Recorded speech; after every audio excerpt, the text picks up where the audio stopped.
देश के युवाओं को कमांडर सुधीर कुमार का नमस्कार। आज मैं आपको बताना चाहूँगा कि आप देखिए, भारतवर्ष ने जो पिछले 10.5 सालों में जो तरक्की करी है, जो प्रगति करी है, उसका एक मुख्य कारण है क्योंकि भारतवर्ष के पास में युवा शक्ति है। भारतवर्ष के पास में टैलेंटेड युवा शक्ति है जो अपना लोहा सिर्फ भारत में ही नहीं बल्कि पूरे विश्व में मनवा रहे हैं। आपने देखा होगा कि चाहे वे एंटरप्रेन्योरशिप हो, नई कंपनी खोलने का, या भारतवर्ष एक थोड़े से समय में ही, कोविड काल के बाद में ही जो है वो तीसरा सबसे बड़ा स्टार्टअप इकोसिस्टम भारतवर्ष बन गया है। तो इसके पीछे किसका हाथ है? ये युवा शक्ति का ही हाथ है। तो आपका भविष्य बहुत ही सुनहरा है और आगामी जो हमारे 22 साल हैं, जो एक अमृत काल में जो हमारा एक मार्गदर्शन हमारे आदरणीय प्रधानमंत्री कर रहे हैं, या हमारी जो गवर्नमेंट ऑफ इंडिया जिस तरीके से काम कर रही है और जो सोच एक तरीके से चल रही है और जिस तेज गति से हम प्रगति कर रहे हैं, तो डेफिनेटली हम लोग जो है एक पूर्ण विकसित भारत हम 2047 तक मनाएंगे। और जब हमारे आज़ादी के 100 वर्ष पूरे होंगे तो 15 अगस्त 1947 में जब लाल किले से हमारे प्रधानमंत्री उस टाइम के जब अनाउंस करेंगे, तो ये भारतवर्ष के लिए बहुत ही गौरवशाली इतिहास बनने जा रहा। लेकिन मेरे युवा दोस्तों, आज आपको ध्यान रखना है कि भारतवर्ष के खिलाफ जब भारतवर्ष एक तरीके से बहुत ही तेज गति से इकोनॉमिक प्रगति कर रहा है, आपने देखा होगा जिस तरीके से हमारी सैन्य शक्ति भी दुगनी के करीब हो गई है पिछले 10 साढ़े 10 सालों में। आप देखना कि भारतवर्ष हर एक फील्ड में प्रगति के नए मापदंड माप रहा है। तो उसके साथ साथ भारतवर्ष जब एक जियो पॉलिटिक्स में एक बहुत ही महत्वपूर्ण रोल निभा रहा है, तो ये भी है कि भारतवर्ष के कुछ लोग ऐसे होंगे जो आपको ये नहीं देखना चाहते कि भारतवर्ष इस तरीके से प्रगति करे, भारत का रुपया इस तरीके से पूरे विश्व में डंका बजाए, भारतवर्ष का यूपीआई सिस्टम वो सारी जगह हो, भारतवर्ष का मैन्युफैक्चरिंग आगे निकले, या इसी तरीके से नए नए कीर्तिमान जो भारतवर्ष स्थापित कर रहा है वो ना कर पाए, कैसे उसको डीरेल करें, किस तरीके के नैरेटिव चलाए जाए। तो इनके बारे में मैं आपको सजग करना चाहता हूँ। आपने देखा होगा कि अभी बांग्लादेश में क्या हुआ, किस तरीके से किन कंट्रीज की डीप स्टेट ने आईसीआई के साथ में, आईएसआई पाकिस्तान की जो गुप्त एजेंसी है उसके साथ, और वहाँ पर जिस तरीके से जो जमायत इस्लामी एक कट्टर ऑर्गेनाइजेशन है उसके साथ मिलकर, या बीएनपी पार्टी का भी सहारा लेकर किस तरीके से वहाँ पे एक डेमोक्रेटिक इलेक्टेड गवर्नमेंट को टॉपल किया गया है, किस तरीके से वहाँ पे नरेटिव चलाया गया है, और उस नरेटिव को चलाने में किस तरीके से वहाँ पे हिंदुओं पे अटैक हुए हैं। और फिर इसके बाद कुछ लोगों ने भारतवर्ष में ये एक तरह का नरेटिव चलाने की कोशिश करी कि यदि बांग्लादेश में ऐसे हो सकता है तो भारतवर्ष में ऐसा क्यों नहीं हो सकता। और ये वो ही लोग हैं, ये टुकड़े टुकड़े गैंग के वो ही लोग हैं जो भारतवर्ष में विघटनकारी गतिविधियों को बढ़ावा देते रहे हैं, जिन्होंने शाहीन बाग का आयोजन किया, जिन्होंने जेएनयू में टुकड़े टुकड़े भारत टुकड़े तेरे टुकड़े हो हजार इस तरीके के नारे लगाए। सॉरी। तो आपको जो हमारी युवा शक्ति है, आज सबसे बड़ी शक्ति भारतवर्ष के पास में जो उभरती हुई हमारी युवा शक्ति है, टैलेंटेड युवा शक्ति है, जो करीब 60 से 65% ऐसे युवा हमारे हैं जिनकी एज 28-29 से कम है। और ये डेमोग्राफिक डिविडेंड हमारे पास में 2075-2080 तक रहने वाला है। लेकिन जो मीडियन एज डिविडेंड भी है वो भी हमारे पास में करीब 2037-2038 तक रहेगा। तो ये आगामी 10-12 वर्ष हमारे लिए बहुत महत्वपूर्ण है और इसमें युवा का सबसे बड़ा योगदान आप लोगों का है। भारतवर्ष की जो गवर्नमेंट है, गवर्नमेंट ऑफ इंडिया ने अपने सभी द्वार खोल दिए हैं। जिस तरीके से इंफ्रास्ट्रक्चर पे खर्च किया जा रहा है, जितने भी टेक्नोलॉजी मिशन है, इनोवेशन है, रिसर्च है, उसमें पूर्णतया जो पैसा दिया गया है, जिस तरीके से पीएलआई स्कीम जो मैन्युफैक्चरिंग को कर रही है, तो आपके लिए बहुत बड़ी अपॉर्चुनिटीज खोली जा रही हैं। जिस तरीके से कली 12 जो इंडस्ट्रियल एक तरीके से स्मार्ट सिटी आएंगे, जो 2 पहले ही बन रहे हैं, ग्रेटर नोएडा और धोलारा जो गुजरात में है, उसके बाद 12 जो है ना वो स्टेट में आ रहे हैं। तो इस तरीके से आप देखेंगे कि चारों सभी क्षेत्रों में प्रगति हो रही है। और हमारी एजुकेशन मिनिस्ट्री और स्किल मिनिस्ट्री के तहत जिस तरीके से आवंटन किया गया है और वहाँ पर जो जॉब क्रिएशन की जो एक तरीके से एजुकेशन और स्किलिंग को जो जॉब की स्कीम की तरफ किया गया है, जिस तरीके से वहाँ पर लोगों को जो है वो किस तरीके से 1 करोड़ लोग जो हैं वो जाकर अपना जो वो बड़ी जो 500 फॉर्च्यून कंपनीज हैं वो उसमें किस तरीके से कार्यरत होके काम को सीखेंगे और आगे अपने जो हुनर को, अपने स्किल को आगे बढ़ाएंगे।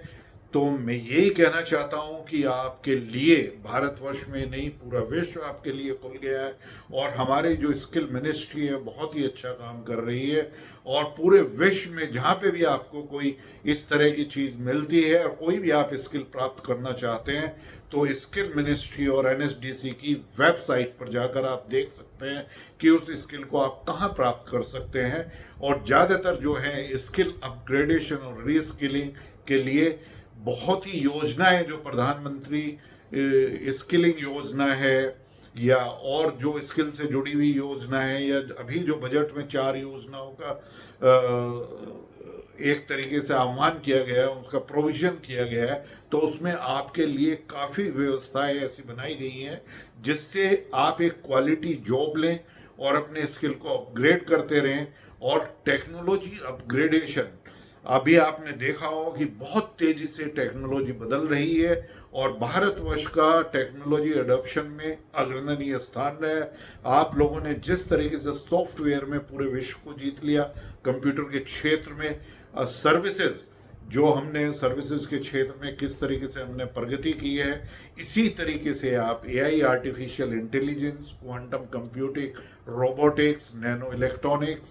Electronics manufacturing, semiconductor manufacturing, chips manufacturing, design और क्वांटम एआई, इस तरह की सभी ड्रोन्स और UAVs, unmanned aerial vehicles, air में और सरफेस पे चलने वाले, इवन अंडर वाटर्स, इन सभी क्षेत्रों में एक बहुत ही अद्भुत प्रगति की है। भारतवर्ष की जो सैन्य शक्ति बढ़ी है वो भारत के बाहर से जो अच्छे इक्विपमेंट लिए हैं, जैसे कुछ हेलीकॉप्टर लिए हैं बाहर से, कुछ ड्रोन्स, कुछ यूएवी लिए गए हैं जो बहुत ही घातक हैं, इसी तरीके से कुछ ट्रांसपोर्ट प्लेन या कुछ सर्वेलेंस और रिकग्नाइंस को करने के लिए जो है वो ऐसे प्लेन को लिया गया है। और वो सभी उन्होंने हमारी सैन्य शक्ति को दुगना बढ़ा दिया है। और जिस तरीके से हमने अपना एक एयरक्राफ्ट कैरियर, एक जो है वो पोतवाहक जहाज को जो हमने बनाया है, जिस तरीके से हम स्टेल्थ शिप्स जो है ना बना रहे हैं, न्यूक्लियर सबमरीन बना रहे हैं, कन्वेंशनल सबमरीन बना रहे हैं, या न्यूक्लियर पावर स्टेशन जो है ना जिस तरीके से हम बढ़ाने वाले हैं, तो सभी जगह यदि आप देखेंगे सभी क्षेत्रों में इस टाइम भारत के सभी ग्रोथ इंजन वो पूरी तरीके से फायर कर रहे हैं। और आगे जो योगदान है वो और भी ज़्यादा होने वाला है और वो सिर्फ आप पे, यूथ पे डिपेंड है। आप भारत का भविष्य जो है ना बहुत ही एक तरीके से एक सुनहरा भविष्य का आप निर्माण कर रहे हैं और मुझे पूरी उम्मीद है कि आप आगे भी इसी तरीके से उसका निर्माण करेंगे। लेकिन उसके साथ साथ आपको ध्यान रखना है, स्किलिंग के साथ साथ आपको अच्छा भोजन खाना है, सात्विक भोजन खाना है, वेजिटेरियन भोजन खाना है, आपको टाइम टेबल का ध्यान रखना है, आपको अपनी जो है हेल्थ का ध्यान रखना है और अपने को डिसिप्लिन बनाना है और फिजिकल फिटनेस आपकी बहुत ही अच्छी होनी चाहिए यूथ की, यदि आप एक्सट्रीम जो है प्रोडक्टिविटी को दिखाना चाहते हैं। और राष्ट्र निर्माण के लिए आपका सबसे पहले ये होना चाहिए कि nation first, what I can do for the nation, you should not ask what nation can do for you. और यूथ में वो शक्ति है, यूथ में वो प्रेरणा है, जो राष्ट्र भावना है, जिस तरीके से हमारे यूथ, हमारी सैन्य जो इंडियन आर्म फोर्सेस हैं या हमारी पैरामिलिट्री फोर्सेस है या पुलिस में जिस तरीके से उनका योगदान हो रहा है, मुझे पूरी उम्मीद है कि इसी तरीके से युवा इस देश को प्रगतिशील रास्ते पर इसी तरीके से बढ़ाते जाएंगे, अपने को स्किल करते जाएंगे, अपने को फिजिकल फिट रखेंगे, अपने को एक डिटरमिन्ड सोल्जर की तरीके से अपने को रखेंगे और राष्ट्र निर्माण में आपका योगदान बहुत ही ज़्यादा होने वाला है। आपको ध्यान रखना है, जो भारतवर्ष को खंडित करना चाहते हैं, जो बाहर जाकर भारतवर्ष को कहते हैं कि भारत एक देश नहीं है, Bharat is A union of states, इस तरह की भ्रांति बाहर जाके फैला रहे हैं या दूसरे देशों से रिक्वेस्ट करते हैं, कुछ आईवी बिजनेस स्कूल्स के पोर्टल पर बैठकर, कुछ यूनिवर्सिटीज़ में बैठकर वो इस तरीके के जो प्रवचन करते हैं कि वो वेस्ट के देशों से एक तरीके से उनसे रिक्वेस्ट करते हैं कि भारतवर्ष में आप कुछ करिए, वहाँ पर डेमोक्रेसी को बहाल करिए, या वो इस तरह की संशय फैलाते हैं कि हमारी जो गवर्नमेंट एजेंसीज हैं वो इंडिपेंडेंट वो फंक्शन नहीं कर रही हैं। ये सब भ्रांति फैलाने का लोग एक ही काम कर रहे हैं, जो बाहर जाके एक कम्युनिस्ट कंट्री के जाकर एक पॉलिटिकल पार्टी पैक्ट करती है, वो जब हमारे गलवान और इसमें जो चाइना के साथ कन्फ्रंटेशन होती है, वो चाइनीज एम्बेसी में जाके वार्तालाप करते हैं। जब बांग्लादेश में ये चेंज हुआ, शेख हसीना की गवर्नमेंट को हटाया गया, पाकिस्तान की एम्बेसी द्वारा उनके लिए आम की गिफ्ट आती है, तो ऐसे लोगों से आपको बहुत चौकस रहना है। ये लोग एक नरेटिव फैला रहे हैं जो जॉर्ज सोरोस से निकलता है, जिसमें वेस्ट के काफ़ी जो ऐसे डीप स्टेट्स हैं वो चाहते हैं कि भारत अनस्टेबल रहे, भारत प्रोग्रेस ना कर पाए, जिससे उसकी मोनोपली जो है ना वो वर्ल्ड में चलती रहे, उनके बिजनेसेस को भारतवर्ष में एक तरीके से जो हमारा समय आया है, क्योंकि हमने IR1 इंडस्ट्रियल रेवोल्यूशन को खोया, क्योंकि हम गुलाम थे, IR2 को खोया, IR3 को, अब IR4 इंडस्ट्रियल रेवोल्यूशन 4.0 वो हमें बिलोंग करेगा और हम उसका पूरा फ़ायदा उठाएंगे। तो ऐसे चाहे वो विघटनकारी शक्ति बाहर से हमारे खिलाफ काम कर रही हैं या अंदर की तरफ जो हमारे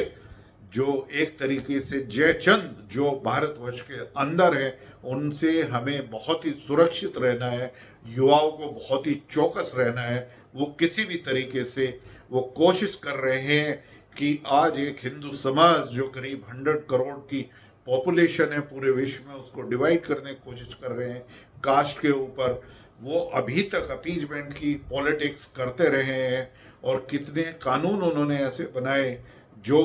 उन्होंने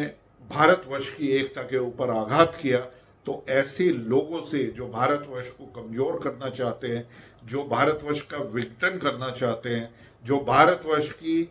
जो इंडियन आर्म फोर्सेज है उसके खिलाफ उनका मोरल डाउन करना चाहते हैं, ऐसे लोगों से आपको सुरक्षित रहना है। और आपको अग्निवीर जैसी इतनी अच्छी स्कीम है, उसमें पूरा योगदान आपका होना चाहिए। ये भारतवर्ष को आगे ले जाने की युवाओं की ही शक्ति हमारे पास है। जैसे मैंने कहा कि 60-65% जो पॉपुलेशन है वो हमारी आज ऐसी है जो 28-29 साल से कम एज है, और ये हमारे पास में जो है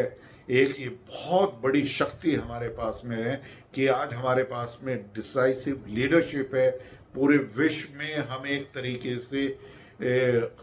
अपनी जियो पॉलिटिक्स में एक बहुत ही इम्पोर्टेंट रोल प्ले कर रहे हैं, और ये सब इसी कारण है कि हमारी युवा शक्ति पूरी तरीके से राष्ट्र को समर्पित है, वो राष्ट्र निर्माण के लिए समर्पित है, वो भारतवर्ष को विकसित भारत बनाने के लिए पूरी तरह से समर्पित है। वो भारतवर्ष की एक कल्पना हम कभी किया करते थे उस राष्ट्र का निर्माण होगा। और जिस तरीके से ये हमारी जो एक तरीके से युवा शक्ति है वो उस देश का निर्माण करेगी जो हजारों साल तक हमारे इस इतिहास में दर्ज हो जाएगी। और उसमें देखना जो हमारी फ्यूचर की जनरेशन है, जो हमारे यूथ इस भारतवर्ष को आगे बढ़ाएंगे, वो किस तरीके से स्वर्णिम युग को याद रखेंगे और ये पूरे मिलेनियम तक जो है ना भारतवर्ष इसी तरीके से प्रगति के रास्ते पर चलता रहेगा। और आगामी 20 से 30 सालों में मुझे पूरा भरोसा है अपने यूथ पर, पूरा यकीन है कि यूथ भारतवर्ष को एक ऐसी जगह खड़ा करेंगे जहाँ पर भारतवर्ष करीब 38 to 40 US dollars trillion economy बन जाएगा। और 75 तक भारतवर्ष में वो पूरी शक्ति है कि हम नंबर 1 इकोनॉमी बन सकते हैं। लेकिन इसके साथ साथ हमें शक्ति पैदा करनी है, इसके साथ साथ हमें अपनी इंडियन आर्म्ड फोर्सेस को, हमें अपने समाज को संग्रहित करके, एकत्रित करके आगे उसको बढ़ाना है। और हमें ध्यान रखना है कोई भी विघटनकारी शक्ति हमें बांट ना सके, हमें डीरेल ना कर सके और भारतवर्ष की प्रगति को रोक ना सके। मेरे दोस्तों, अब कमांडर की डेस्क से कमांडर स्ट्राइक्स करके इस तरीके से जो मेरे आप लोगों के लिए मैं आपका एक मार्गदर्शन करने की जिम्मेदारी लेता हूं। और आप जो भी चाहेंगे मेरे चैनल पे आप मेरे से पूछ सकते हैं और मैं इसी तरीके से अब रोज के रोज आपके साथ में वार्तालाप करूंगा। यदि आपको मेरा वीडियो पसंद आए तो इसको लाइक करिए और आप मेरे YouTube channel Pulse Beat of India को एक तरीके से सब्सक्राइब करें। धन्यवाद। जय हिंद।